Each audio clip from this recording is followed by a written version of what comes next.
Saudara, saat ini di studio Kompas Petang sudah bersama saya Romo Albertus Bagus Laksana, SJ atau Imam Jesuit yang merupakan Imam Jesuit dan juga Rektor dari Universitas Sananta Dharma Yogyakarta. Dan melalui sambungan Zoom juga sudah ada Bung Willy, di mana Bung Willy adalah ayah yang putrinya sempat mendapatkan berkat saat Paus Fransiskus menuju Istana Jakarta. Romo Bagus, terima kasih sudah bergabung bersama kami di Kompas Petang. Sama-sama, Mbak Cynthia. Ya, dan juga sudah ada Bung Willy. Bung Willy, tadi putri Anda mendapatkan berkat dari Paus Fransiskus saat menuju perjalanan ke istana bertemu Presiden. Ini Bung Willy memang sudah mempersiapkan diri tujuannya untuk menerima berkat atau seperti apa? Mungkin bisa diceritakan. Selamat sore, Bu Cynthia, Romo Bagus. Selamat sore. Selamat sore. Salam, Tuhan memberkati. Pada intinya sebelumnya saya sempat lihat di viral TikTok atau viral aplikasi gitu tentang di luar negeri yang membawa anak bayinya untuk diberkati sama Paus Fransiskus. Dari situ saya termotivasi untuk anak saya juga saya bisa lakukan hal sedemikian. Makanya dari semalam saya udah mempersiapkan hingga pada pagi hari tadi jam 9 jam 8 saya udah standby di depan kedutaan Vatikan. Nah, saat di tepi jalan ini kan banyak sekali masyarakat yang menunggu untuk bertemu ataupun melambaikan tangan dengan Paus Fransiskus. Ini Anda bagaimana triknya bisa sampai akhirnya Paus berhenti sejenak untuk memberikan berkat kepada putri Anda, Wilan? Untuk pintu gerbang kedutaan besar Vatikan dan kantor yang PLN di sebelahnya itu kan berdekatan. Jadi pada saat mobil rombongan Bapak Paus Fransiskus lewat, kebetulan masih dalam iring-iringan kendaraan yang nggak terlalu cepat, makanya saya memanfaatkan di situ pintu gerbangnya kan ada security sama PM sama pengawal yang jaga, cuman saya berusaha untuk bisa terobos saja untuk bisa dapat berkat langsung dari Bapak Paus Fransiskus. Ada alasan khusus tidak melakukan hal ini, berupaya istilahnya dari pagi untuk mendapatkan berkat khususnya untuk putri Anda? Pada intinya saya itu baru juga melaksanakan pernikahan dan dikaruniakan anak di usia 4 bulan ini. Saya termotivasi untuk paling enggak anak saya nanti ke depannya dia punya warna yang saya udah berikan dari sejak bayinya.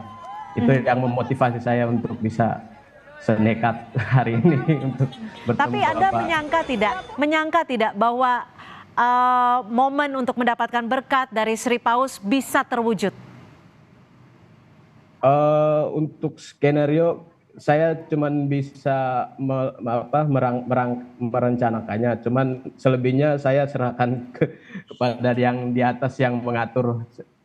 Dan pada kesempatan tadi pagi saya sangat tidak menyangka karena Bapak Paus sempat berhenti dan memanggil saya di rombongan teman-teman yang menunggu Bapak Paus, sehingga saya punya kesempatan untuk bisa dikasih berkat langsung dari Bapak Paus. Jadi Anda membawa dalam doa ya sehingga akhirnya terwujud ya. Terima kasih. Saya akan ke Romo Bagus. Romo Bagus, tadi kan sebelum ataupun ke Gereja Katedral, Paus juga memiliki agenda di Kedutaan Besar Vatikan.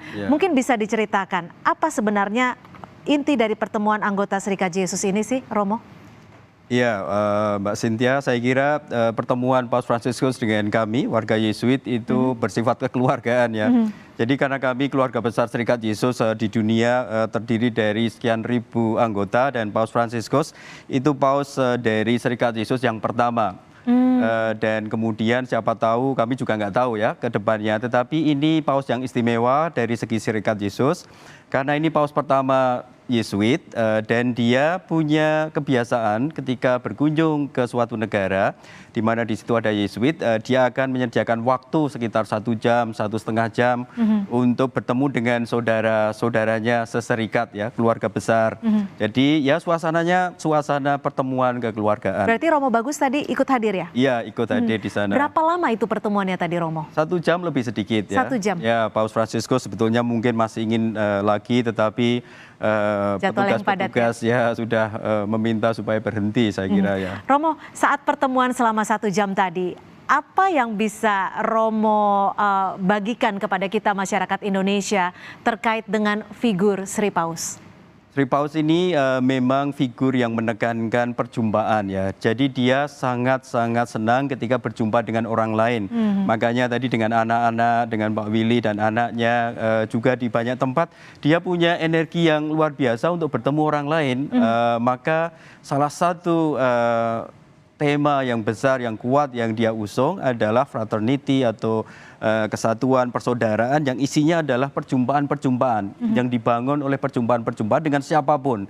Nah, untuk seorang pemimpin yang sudah berusia 87 tahun dan sebagainya, energi perjumpaan bahkan dengan anak-anak, dengan orang yang tidak dikenal langsung, itu kan sebetulnya membutuhkan energi ya, Mbak Cynthia. Tetapi dia mempunyai itu, maka perjumpaan dengan siapapun termasuk dengan warga Serikat Yesus juga berada di dalam konteks itu sangat menyenangkan, sangat penuh sukacita. Dan sukacita itu... Tapi gini Romo Bagus, kita sebagai umat Katolik, umat Kristiani, kadang menduga-duga sangat sulit untuk bisa bertemu dengan paus, dengan seorang paus. Dan tampaknya di Indonesia citra itu bubar gitu ya.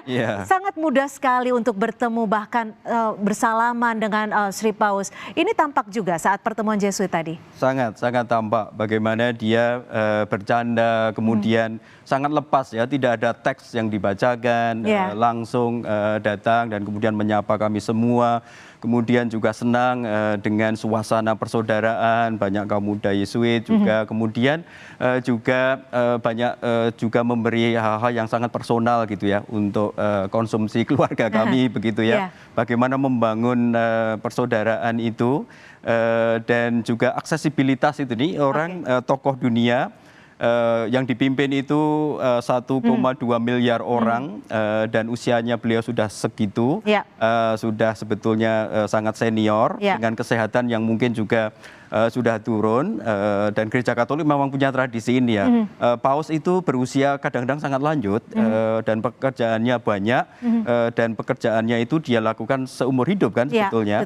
Tetapi ketika dia tampil sebagai pribadi yang otentik, yang penuh sukacita, menyapa semua tanpa ada batas-batas protokoler yang terlalu resmi atau batas-batas pribadi yang sulit ditembus, saya kira ini luar biasa. Luar biasa ya. Tadi pertemuan dengan Jesuit dan hari sore ini bertemu dengan uskup dan imam. Apa yang membedakan antara pertemuan siang ataupun jelang sore tadi dan juga hari ini di katedral? Ya, saya kira kalau yang siang tadi itu pertemuan kekeluargaan. Jadi bahasa mudahnya alma mater gitu ya? Seperti itu ya? Ya, anggota keluarga, keluarga besar begitu. Karena beliau juga dari Jesuit. Serikat Yesus, lalu punya bahasa-bahasa yang khusus gitu ya, sebagai anggota keluarga. Tetapi kalau yang ini adalah dia menyapa gereja Indonesia yang dibangun oleh para uskup, hierarki namanya dalam gereja Katolik kan. Ada para uskup, ada para imam, klerus, ada juga diakon, itu klerus juga. Ada biaran, biarawati juga, maka tadi tampak banyak suster kan. Kemudian juga para katekis, guru agama Katolik yang sangat berpengaruh juga di dalam merambatkan iman Katolik di sekolah-sekolah dan sebagainya. Dan ada tentu saja tadi anak-anak yang menyambut dan sebagainya. Jadi ini pertemuan yang lebih luas menyapa Gereja Katolik Indonesia, memberi semangat yang baru untuk Gereja Katolik yang sudah lama berada di Indonesia. Untuk terus ke depan berperan begitu ya dan menyuburkan diri. Nanti kita lihat sambutannya. Tapi ada tidak saat pertemuan tadi Paus Fransiskus memberikan pesan khusus mungkin tidak hanya bagi umat Katolik, umat Kristiani, tapi seluruh umat khususnya di Indonesia. Sempat tidak Paus menyebutkan sesuatu? Ya, di dalam sambutan Paus yang tertulis itu memang memberi penjelasan mengenai 3 tema yang menjadi tema kunjungan beliau ke Indonesia ya. Faith itu iman, kemudian fraternity, persaudaraan, kesatuan, dan kemudian juga compassion. Misalnya mengenai faith, dia mengajak seluruh umat Katolik di Indonesia untuk mensyukuri semua hal yang baik yang kita nikmati sebagai bangsa Indonesia. Itu sebagai gift, sebagai anugerah dari Tuhan. Segala keindahan dalam momen-momen juga historik bangsa kita ini tidak dipahami sebagai anugerah dari Tuhan misalnya. Itu pesan untuk semua. Itu pesan Syukurilah itu sebagai Kalau sore ini nanti di Gereja Katedral bertemu tadi sudah disebutkan ada uskup, katekis, dan juga para imam. Misi dari pertemuan ini sebenarnya ada tidak sih? Ya, secara umum Mbak Cynthia, saya kira Paus Fransiskus sebagai gembala gereja kalau berkunjung itu mengunjungi umatnya kan, selain kunjungan politik kenegaraan, diplomatik, tetapi juga mengunjungi umatnya. Maka misinya saya kira untuk menguatkan gereja lokal namanya, agar terus berjalan bertumbuh begitu ya. Biasanya mengapresiasi perjalanan gereja lokal itu sepanjang zaman seperti apa, dan kemudian memberi fokus-fokus tertentu untuk diperhatikan oleh gereja itu gitu ya. Misinya saya kira itu ya, sebagai gembala dia mau menyapa, menguatkan, mendorong ke depan dengan beberapa agenda khusus yang beliau lihat strategik misalnya untuk umat gitu ya. Saya ke Bung Willy lagi. Bung Willy, ini kan agenda dari Paus Fransiskus masih ada hari ini dan besok. Besok Bung Willy datang ke GBK? Untuk di GBK saya nggak punya ini kesempatan untuk dapat hadir di GBK. Karena untuk bisa masuk sana kan harus ada akses yang bisa tidak dapatkan. Apa yang sekiranya dari Bung Willy dan juga keluarga, apakah mungkin akan mengikuti ibadahnya secara online atau mungkin tetap datang ke GBK untuk merasakan antusiasmenya? Untuk itu belum direncanain, cuman paling mudah-mudahan dikasih kesempatan bisa hadir di depan GBK untuk bisa menikmati euforianya, bisa hadir di sana menyambut kehadiran Bapak Paus Fransiskus di GBK untuk merayakan misanya. Bung Willy, kalau Anda melihat sosok Paus Fransiskus, apa yang ada di benak Anda? Karena kita tahu Paus Fransiskus ini dikenal sebagai paus yang sangat bersahaja, sederhana, tapi juga sangat cair, bahkan sukanya olahraga bola gitu ya. Ada tidak? Selebihnya untuk Bapak Paus ini saya lebih banyak melihat dengan sudut pandang saya di dalam hal untuk anak-anak kecil, dia selalu welcome untuk bisa memberikan berkat. Terus untuk siapa aja, intinya kalau ketemu Bapak Paus, dan bahkan di Indonesia aja dari sudut pandang saya ketika turun dari bandara hingga pada hari ini, Bapak Paus selalu ngebukain jendela untuk memberikan salam untuk semua umat-umat yang ada di Indonesia, di Jakarta terlebih khususnya.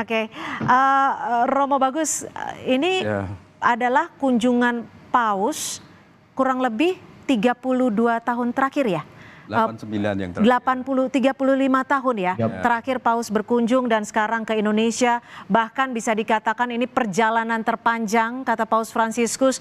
Pastinya tidak bisa dipungkiri, pasti akan melelahkan. Menurut Anda kenapa Paus Fransiskus memilih Indonesia, bahkan jadi negara pertama yang dikunjungi dalam kunjungan apostolik ini?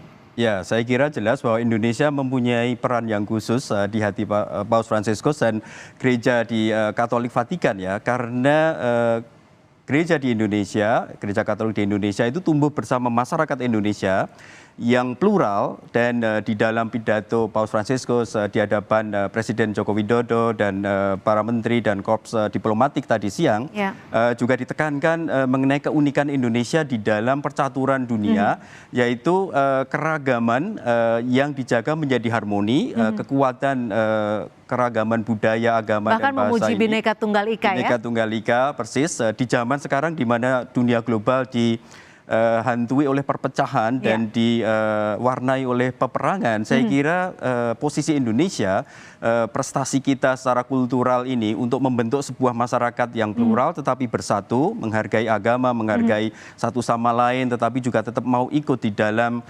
penyelesaian perkara-perkara global. Saya kira itu sangat istimewa untuk Paus Fransiskus.